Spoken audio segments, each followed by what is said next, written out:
This is Sid Okaiba, and thanks for listening to It's Recording Time Media, the most pathetic show you could listen to. You really should be listening to something I do, like KaibaCorp.com.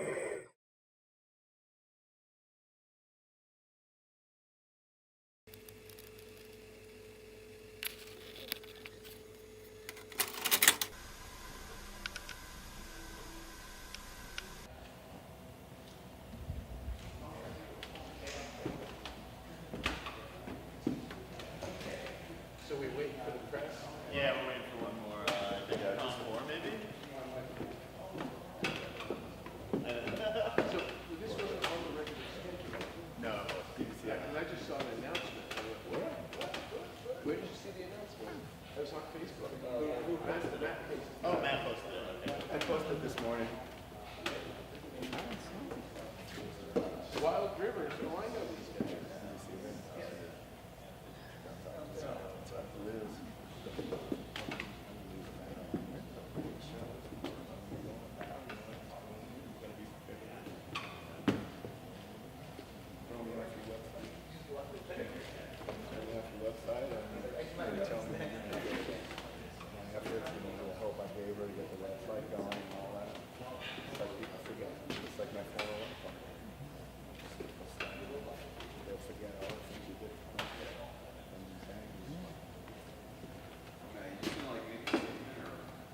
No, we're gonna actually try to do some explanation of some of the legal issues, and try to, answer questions about the timing of the suit, what the motions are, some of the strategies, the litigation, explain a little bit about the classes and stuff like that.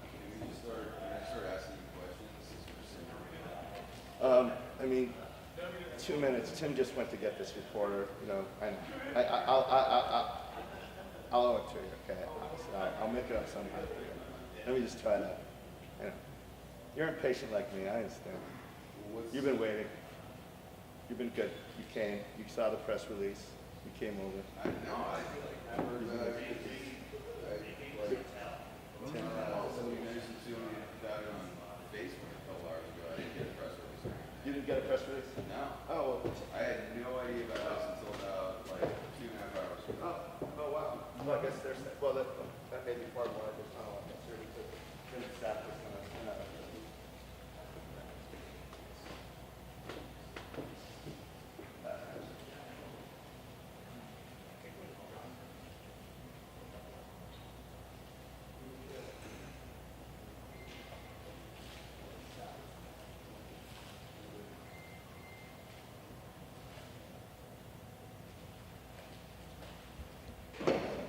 Stage center. Use your mic. You want me to put that up? That's a good term. Come on, John. All right. Take it away. I'm Tim Blake with the Emerald Club, and it's very important to us for social justice and to ensure that all Californians are protected under the laws that we passed for cannabis regulations.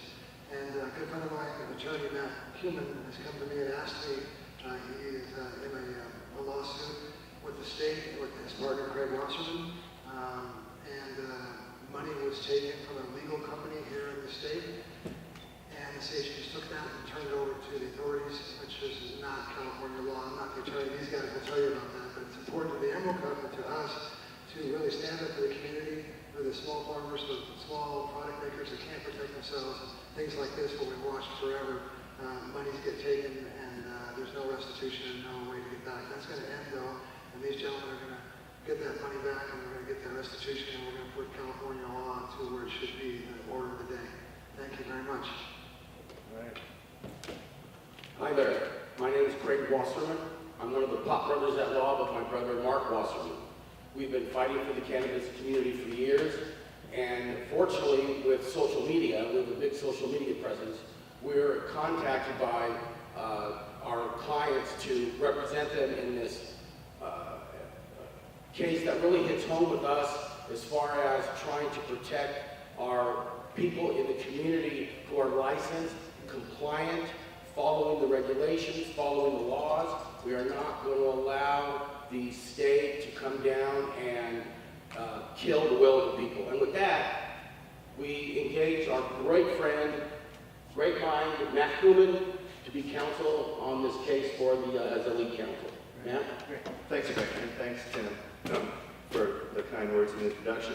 What I want to do is take everyone through what this process is going to be like in the second part of my talk. The first part is I just want to set the stage, literally and figuratively here, for how we are at this point where the Highway Patrol believes that they can go and take cash proceeds from a cannabis license operation and give it to the federal government, essentially out of reach of state court proceedings and into that federal morass that is really still prohibition all the way, including any forfeited funds. And if you imagine a pyramid, and this is how I always do it, so this is how I always see law enforcement, is the federal policy is at the tip of the triangle, and they give the money, direction, coordination, and policy and directives. And local law enforcement around the country for decades now, 58 years since 1970, when the war on drugs was declared, those local law enforcement do the seizure work and the bust work. In the case of financial seizure, they have an equitable sharing program that the federal government started to motivate and encourage local law enforcement agencies to participate in seizing money, getting it to the federal government, and putting it out of reach of state laws, which now, obviously, in a minute, we'd get the money back if we were in state court. So to understand really where we're at, you have to understand that the Highway Patrol participates in the equitable sharing program, and they get up to 80% back from the federal government after they turn the money over. So it's kind of like a Ponzi scheme for law enforcement. I call it the drug war industrial complex. What happens is they take the money at the local level, give it to the federal agency, and then basically most people do not challenge these actions in federal court, although they're allowed to, because they're afraid and so forth of the difference between state law and federal law. And what happens as well is that the last 4 years since the Rohrabacher-Farr, now Rohrabacher-Blumenauer, and then also the Senate's amendment prohibits the Department of Justice, the United States Department of Justice, from taking those funds and prosecuting because their budget has been stripped from anything that can be done federally by the Department of Justice in medical cannabis states, and California is a medical cannabis state. So when the Department of Justice is no longer able to take the funds and prosecute them, what does the federal government and the CHP cook up? Well, now the CHP gives the money to the Department of Homeland Security, in this case, Border Patrol, who had an office down the highway from where one of the plaintiff class members was driving their legal transport cash back from LA to two legal transactions, licensed operations in LA, licensed operations in Humboldt. Cannabis goes down one way, and because banking is so difficult, they have to bring the cash up, and that's when they were intercepted. But we have other cases and other clients as well that have had their cash seized by the CHP and then turned over to the Department of Homeland Security. Not the Department of Justice, because the Department of Justice prohibited, and the workaround the federal government and CHP use now is CHP to DHS, Department of Homeland Security. So that's how we are where we are. The federal government obviously is not done with its war on drugs 58 years later. They're still encouraging local law enforcement to seize funds, which means that anybody on the highways of California who has cannabis operations, if they have cash in their cars, they can show their license all day long, but if the CHP officer wants to take the money, apparently the left hand of government here in California, the CHP, doesn't know what the right hand or is ignoring or is acting in a rogue manner to the will of the legislature and the voters of the state. And that's essentially what's happened. The CHP has gone rogue, and they're going to continue to do it unless they're stopped. So the lawsuit asks a Superior Court judge of California in the San Francisco Superior Court to prohibit the Highway Patrol from taking any seized funds and giving them to the federal government. So we're not telling the judge, hey, you've got to tell the highway patrol how they got to operate or how they got to decide whether they're going to stop. Nothing like that. Simply, if you take the money, okay, you're going to take the money, but don't give it to the feds. We need to adjudicate it. That's the word lawyers use, adjudicate it in state courts. Because then, obviously, what's going to happen? Oh, get the money. You give it to the feds. That's the problem. So the lawsuit is being brought on behalf of 3 subclasses. It's a class action lawsuit. We're going in for an injunction. We're going to be filing the motion papers. Ken Sellington, Aaron Ash, my associates in my law firm, and I are doing the motion. We're almost done with it, right, guys? And we'll be filing it, and then we're going to have the injunction proceedings. Likely will be set for hearing in front of a judge. I'm guessing mid-February by the time it all gets sorted out and the AG's office gets the lawsuit, which, by the way, was filed on Friday, again by my guys who hustle all over the city, also filing more forfeiture claims with the Department of Homeland Security on another case. You know, they're just taking this money and they're shoveling it upstairs to the federal government. People cannot believe it.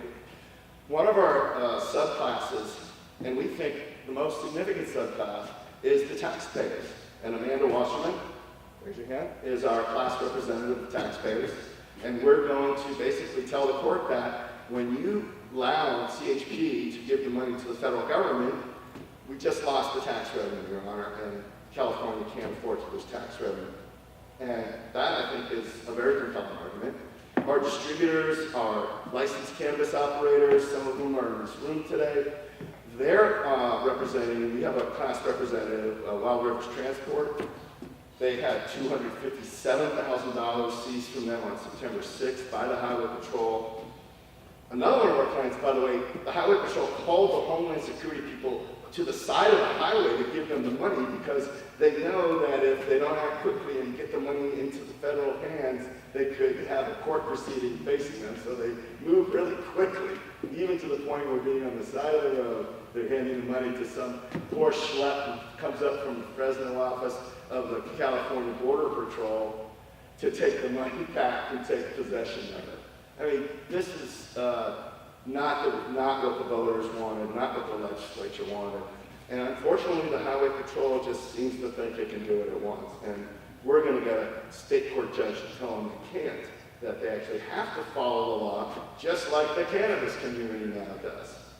And so if they want to break the law, they're going to have to pay for it.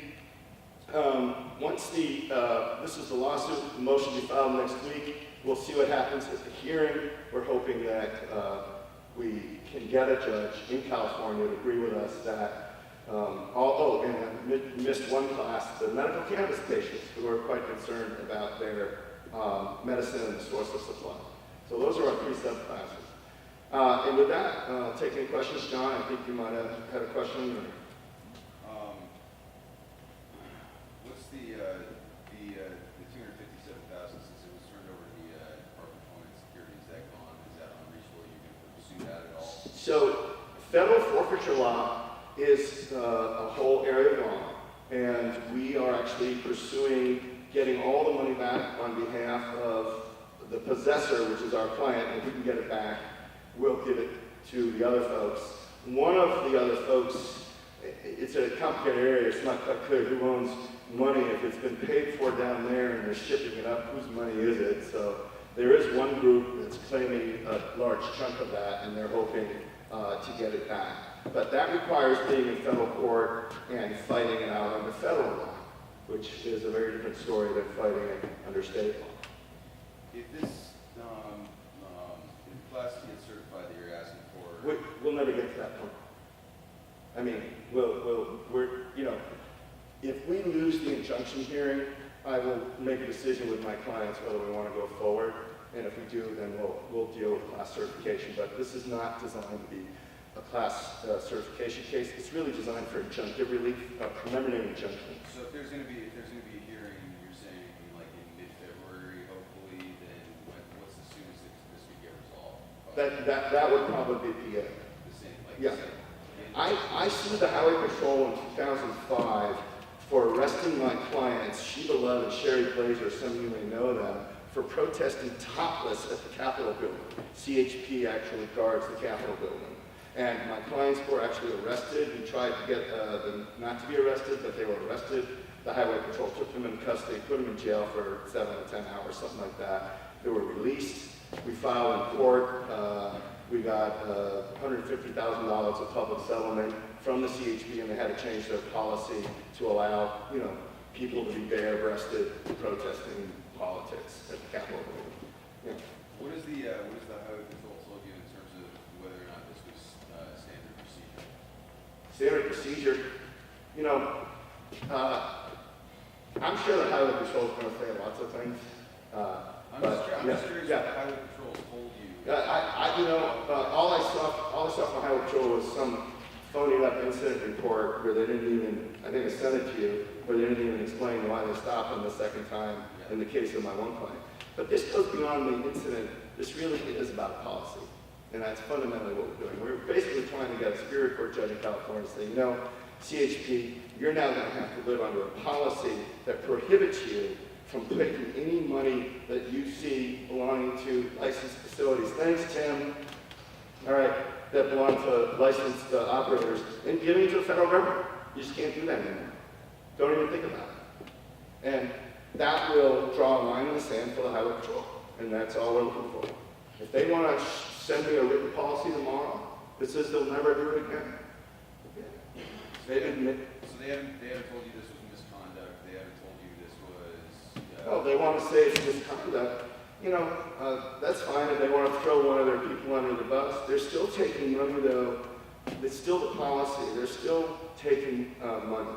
And until they're clearly going to stop doing that, and how do we make them stop doing it? Do we trust the CHP to stop after decades of equitable sharing with the feds?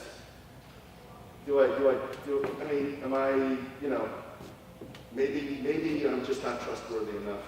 And maybe I really want a neutral judge, third branch of our government, to tell the government how to stay in line. That's really what I'm looking for.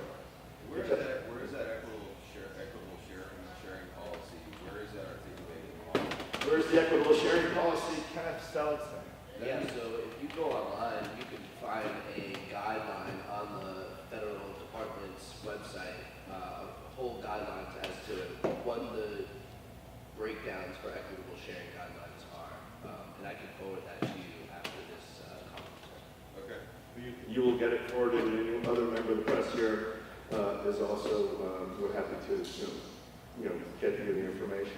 Have you heard of any other instances similar to Wild River's state? I have another cooperative that, I'm not going to mention their name, and they're not in the lawsuit, but they're a cooperative legally operating under the 11362.775. They had their money seized as well, given by the side of the road to DHS. By the CHP and given to Yep, the same thing. security, same agencies? Yep. Like parallel situations? Same thing.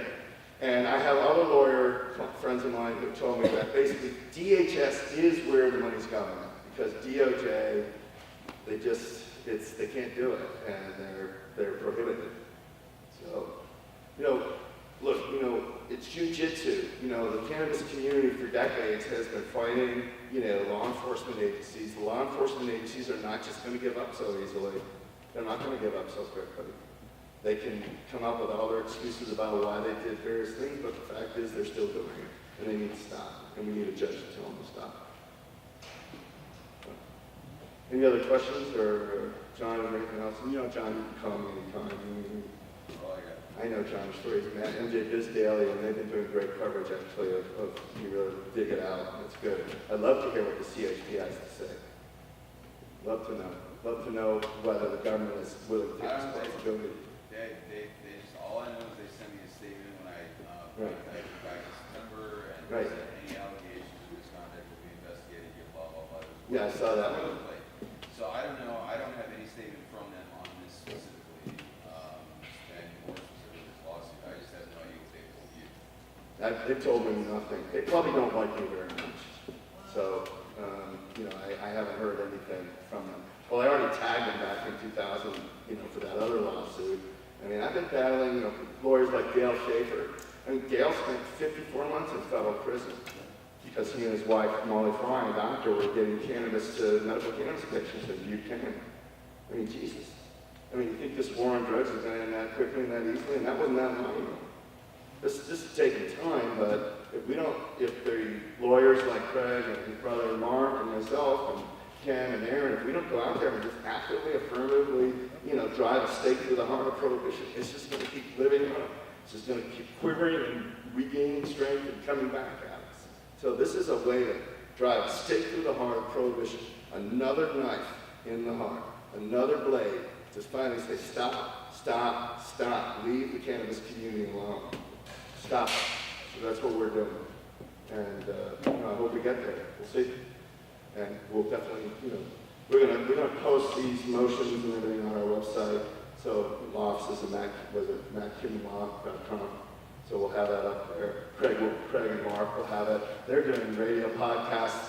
His brother came up with a program called I Thought It Was Legal, and they're actually tracking the case because it's like, here everyone's partying at demo cup, which is awesome, but there's something else going on here. There's something pernicious that continues to happen, which is we're not done fighting the war on cannabis in California, and the feds are still got their hands in it, and some other people in here know about that as well. So, Matt, if every Thursday at noon at Pop Brothers at Law on Instagram, my little brother does a live podcast updating everybody on what's going on, the status, and so forth. So if you want to look at that, that's a good way to stay updated as well. And if anyone has any questions, anyone else, we're happy to talk. We'll stay afterwards. And otherwise, I think this is the formal end of the press conference. Thank you all for coming, and we appreciate your support and your interest.